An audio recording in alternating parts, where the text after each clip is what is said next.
Bismillahirrahmanirrahim. Assalamualaikum warahmatullahi wabarakatuh. Alhamdulillah, wassalatu wassalamu ala rasulillah, wala hawla wala quwata illa billah, amma ba'du. Kaum muslimin yang dirahmati Allah subhanahu wa ta'ala, alhamdulillah, puji syukur atas nikmat Allah. Dari berbagai macam kondisi kita masih diberi kenikmatan oleh Allah. Ketika kenikmatan itu terasa nikmat, kita syukuri. Tetapi kalau kenikmatan itu terasa tidak nikmat, kita sabari. Insya Allah kedua-duanya akan mendapatkan kebaikan. Sholawat serta salam semoga selalu tercurah limpahkan kepada uswatuna Rasulullah Sallallahu Alaihi Wasallam. Kaum muslimin yang dirahmati Allah subhanahu wa ta'ala, musibah dan bencana yang hari ini melanda negara kita khususnya tentu saja berdampak pada kehidupan kita secara sosial dan bahkan berdampak secara ibadah. Untuk itu, pada kesempatan pagi hari ini kita akan sedikit menggali potensi kebaikan dari apa yang kita dapatkan dari Allah Subhanahu wa ta'ala dengan konsep tawakal kepada Allah yang merupakan sumber kebahagiaan dalam hidup ini. Kaum muslimin yang dirahmati Allah Subhanahu wa ta'ala, sumber kebahagiaan di dunia ini beraneka ragam macamnya. Harta, kekayaan, fasilitas yang tercukupi, keluarga, dan lain sebagainya. Tetapi perlu diketahui, kebahagiaan yang hakiki adalah ketika kita memiliki dan mendekati sumber kebahagiaan itu sendiri, yaitu Allah Subhanahu wa ta'ala. Untuk itulah Allah Subhanahu wa ta'ala memberikan kepada kita bimbingan wahyu yang disampaikan kepada kita dalam bentuk Al-Quran maupun sunnah yang dibawa oleh Nabi Muhammad Sallallahu Alaihi Wasallam. Maka jauh-jauh hari Nabi Sallallahu Alaihi Wasallam sudah mengingatkan kepada kita dengan perkataan yang mulia, ta'arraf ilallahi firraha ya'rifka fi syiddatin.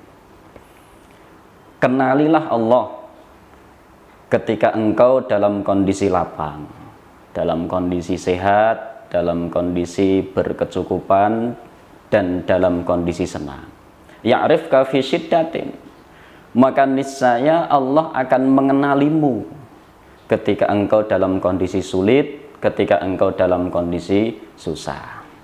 Maka berikut ini akan kami sampaikan beberapa tips tawakalnya seorang mukmin kepada Allah Subhanahu wa ta'ala dengan harapan bahwa senyum tetap lebar, hati tetap bahagia, hidup tetap terasa nikmat meskipun dalam kondisi yang susah, sesusah apapun. Meskipun dalam kondisi ditimpa musibah sebesar apapun, meskipun ditimpa sebuah masalah sesulit apapun, maka niscaya hidup kita akan tetap bahagia dalam kondisi apapun. Karena kita tahu, sebesar apapun masalah, Allah lebih besar daripada masalah itu. Sesulit apapun masalah, Allah mampu membuatnya menjadi mudah. Serumit apapun masalah, Allah akan membuat sederhana masalah itu apabila kita serahkan semua masalah kita kepada Allah Subhanahu wa ta'ala. Innama ashku bathi wa huzni ilallah.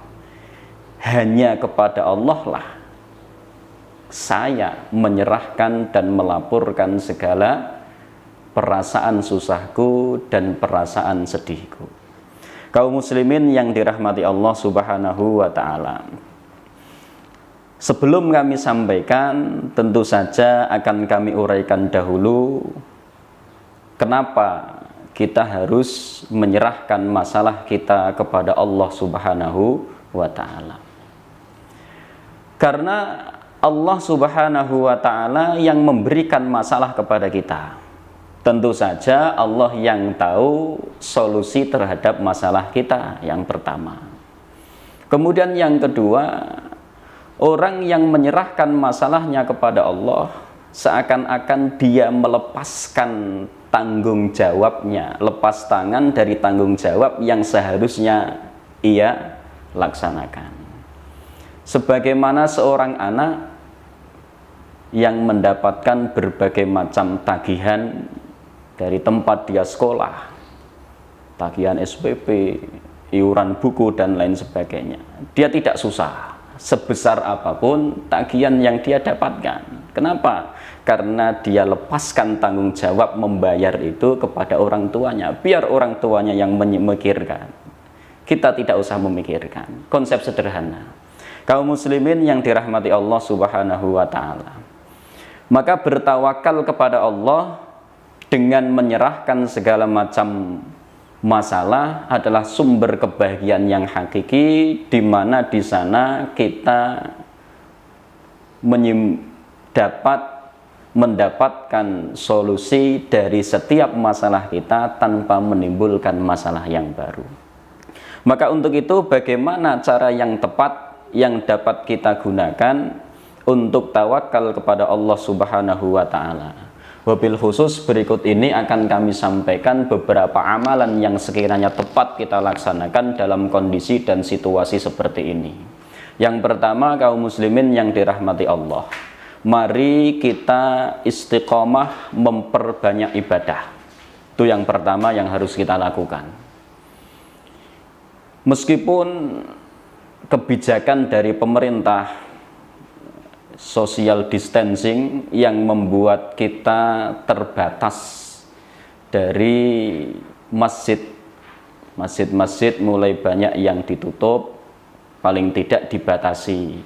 Yang semula pintunya terbuka lebar, musafir maupun mukim silahkan masuk dan beribadah di dalamnya, istirahat dan santai-santai pun diperbolehkan. Hari ini dibatasi, sehingga membuat kita tidak nyaman ketika kita beribadah. Tetapi tuntutannya istiqomah, tetap istiqomah melaksanakan ibadah, tetap istiqomah melaksanakan perintah Allah Subhanahu wa ta'ala. Karena dengan istiqomah itu kita sudah paham betul apa pahala dan jaza yang Allah berikan kepada orang-orang yang istiqomah. A'udzu billahi minasyaitonir rajim. Bismillahirrahmanirrahim. Innal ladzina qalu rabbunallahu tsumastaqamu tatanazzalu 'alaihimul malaikatu alla takhafu wa la tahzanu. Ketika kita mampu beristiqomah, maka Allah Subhanahu wa ta'ala akan mengirimkan pasukan bala bantuan berupa para malaikat untuk membisikkan di dalam hati kita, alla takhafu wa la tahzanu. Engkau jangan bersedih, engkau jangan takut. Apalagi takut terhadap virus yang kemudian membuat kita bersikap dengan sikap yang tidak wajar. Padahal kita tahu, kaum muslimin yang dirahmati Allah Subhanahu wa ta'ala, satu-satunya yang mampu memberikan madarat dalam hidup kita hanyalah Allah Subhanahu wa ta'ala. Maka setiap pagi dan sore kita diajarkan oleh Nabi untuk membaca sebuah doa yang sangat istimewa. Bismillahilladzi la yadurru ma'asmihi syai'un fil ardi wala fis sama'. Dengan menyebut nama Allah, dengan menyertakan Allah dalam hidup kita, maka tidak ada yang berbahaya, tidak ada yang mampu membahayakan kita kecuali Allah Subhanahu wa ta'ala. Maka mari di situasi yang sangat terbatas ini, tentu saja ibadah kita karena masjidnya terbatas, dibatasi. Biasanya kita mampu dan bisa berlama-lama di masjid, sholat jamaah, menambahnya dengan rawatib, menambahnya dengan sedikit obrolan dan kajian, hari ini kita tidak bisa. Maka mari kita tetap beristiqomah dengan beribadah. Sekiranya ada masjid yang masih terbuka pintunya dan menerima jamaah meskipun dengan kapasitas dan durasi yang dibatasi, kita gunakan kesempatan itu sebaik-baiknya. Kalaupun sekiranya tidak menemukan atau masjid di tempat kita tutup semua, ya sudahlah, kita beribadah di rumah dengan standar dan kualitas yang harapannya sama dengan apa yang kita laksanakan di masjid, rawatibnya, sunnah-sunnahnya, ketepatan waktunya, kekhusyuannya, panjang sholatnya, dan lain sebagainya.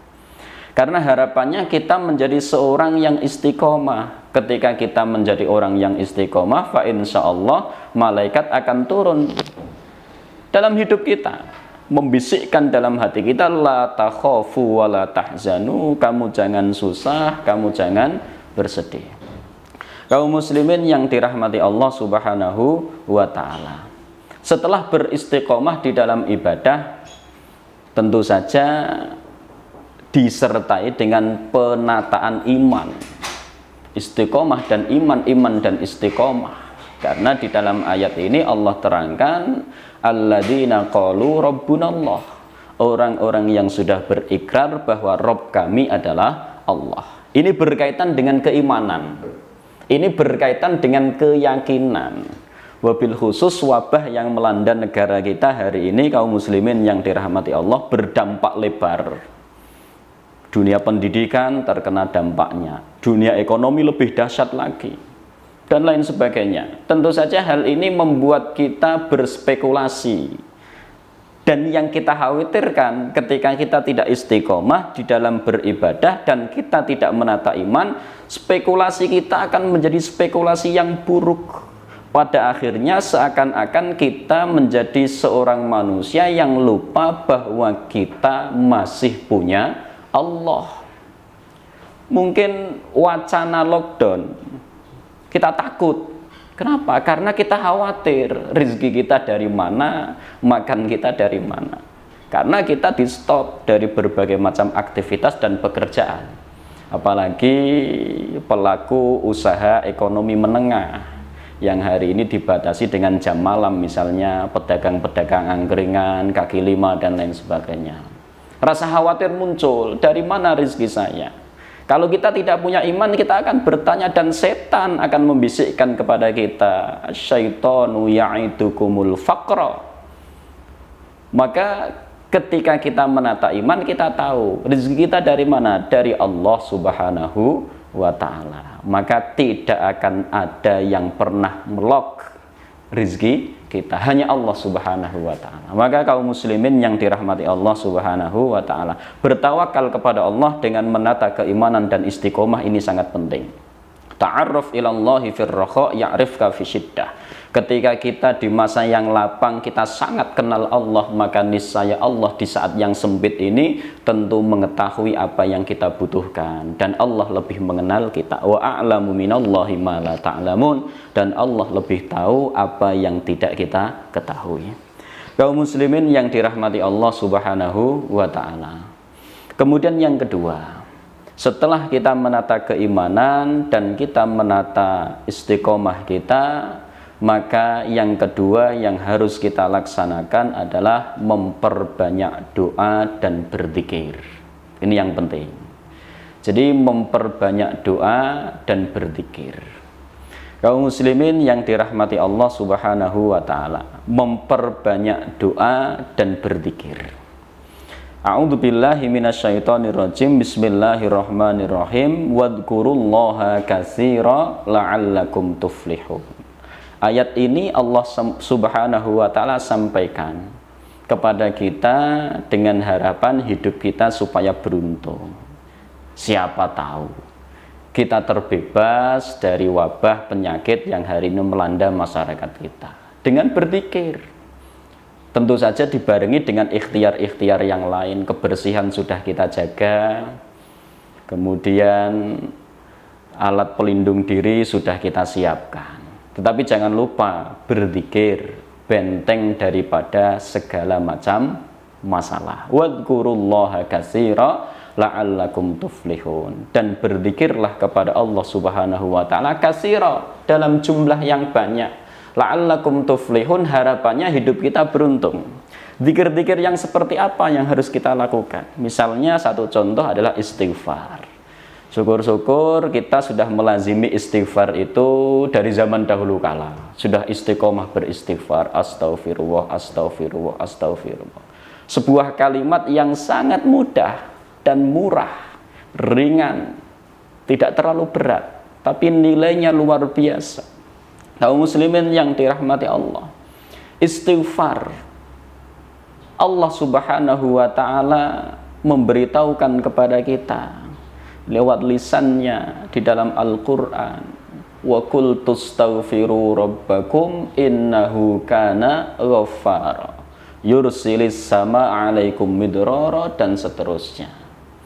Ketika kita cermati di dalam ayat itu, semua kemudahan yang diberikan oleh Allah dalam hidup, hujan yang turun dari langit, kemudian menyuburkan bumi, bumi pun akan mengeluarkan hasilnya sehingga menjadi mata'al lakum wa li'an'amikum, semua itu adalah berkah daripada istighfar. Maka mari kita perbanyak zikir kepada Allah Subhanahu wa taala, mengingat Allah Subhanahu wa taala, dan kemudian berdoa.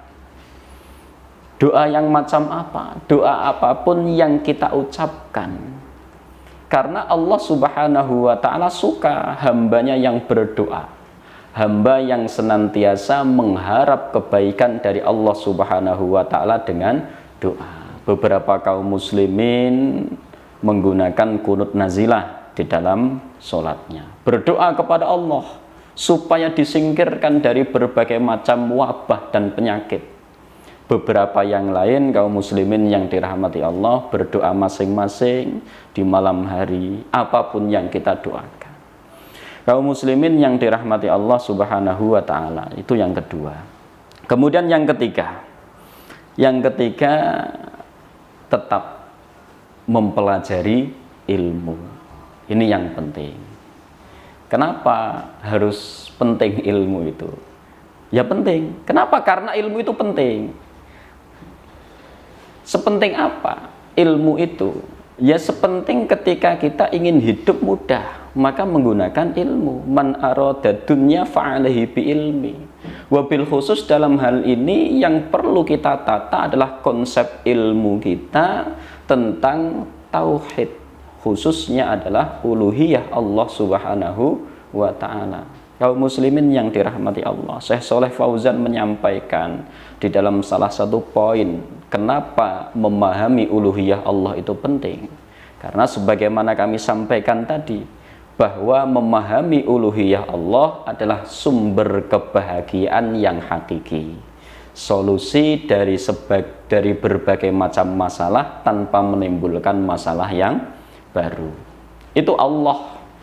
Maka kebiasaan kita mari yang sudah istiqomah tholabul ilmi di beberapa masjid itu, mari salah satunya hari ini yang kami laksanakan adalah salah satu solusi dari keterbatasan, karena pengajian-pengajian di masjid dilarang, pengajian-pengajian di masjid tidak diperbolehkan kembali dengan harapan menjaga jarak. Maka pagi ini alhamdulillah dengan berbagai macam solusi kita masih dapat bertatap muka meskipun tidak secara langsung, tapi harapannya kita tetap mempelajari ilmu, bisa bertemu dengan ustadz, gali ilmunya, tidak bisa baca bukunya dan lain sebagainya.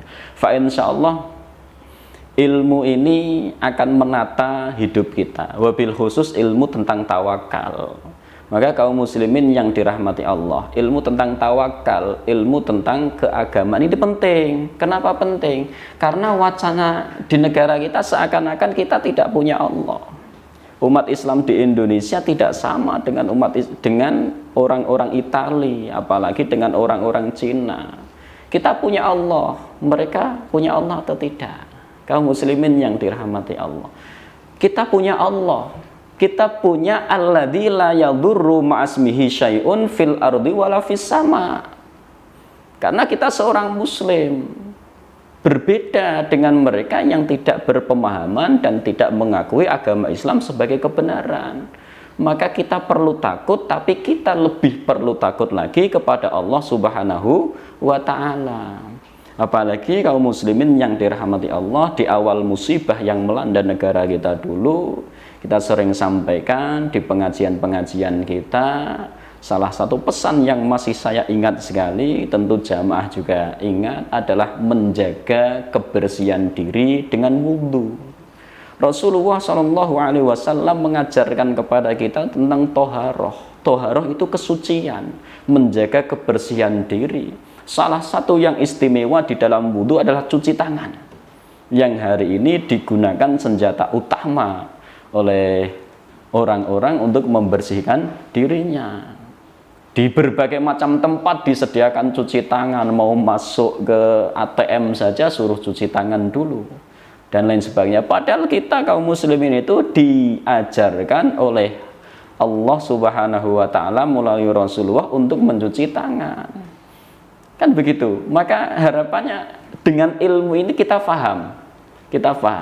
Dengan ilmu ini kita memahami bagaimana pola kehidupan kaum muslimin yang hakiki. Maka alhamdulillah Allah nurunkan musibah ini, kita dapat pahala yang banyak, sehingga rajin-rajin cuci tangan. Dan semoga melazimi wudhu juga. Batal wudhu lagi, batal wudhu lagi, batal wudhu lagi, dan lain sebagainya. Fa insyaallah dengan ilmu ini kita akan dapat keberuntungan, kita akan dapat kebaikan, kita akan dapat berbagai macam kebaikan dari apa yang kita dapatkan. Maka tidak usah khawatir dengan berbagai macam persoalan. Kaum muslimin yang dirahmati Allah Subhanahu wa ta'ala, untuk itu mari bersama-sama kita serahkan masalah kita kepada Allah Subhanahu wa ta'ala, dengan harapan Allah yang menyelesaikan, jangan kita yang menyelesaikan. Kenapa? Masalah itu punya Allah, diberikan kepada kita. Kita kembalikan lagi, ya Allah selesaikanlah masalahmu. Maka insya Allah hidup kita itu sederhana. Hidup kita itu sangat sederhana. Tidak usah susah payah memikirkan, biar Allah yang memikirkan, kita tidak usah terlalu banyak memikirkan. Kaum muslimin yang dirahmati Allah Subhanahu wa ta'ala. Maka untuk itu mari kita tata tawakal kita kepada Allah. Mari kita tata iman kita kepada Allah, tetapi tentu saja dengan tetap berikhtiar. Secara medis biar disampaikan oleh para medis yang ahli di bidangnya. Secara agama semoga apa yang kami sampaikan dapat memberikan manfaat meskipun sedikit, dan semoga Allah Subhanahu wa ta'ala cepat-cepat mengangkat musibah dari kehidupan kita dan kehidupan kaum muslimin seluruhnya.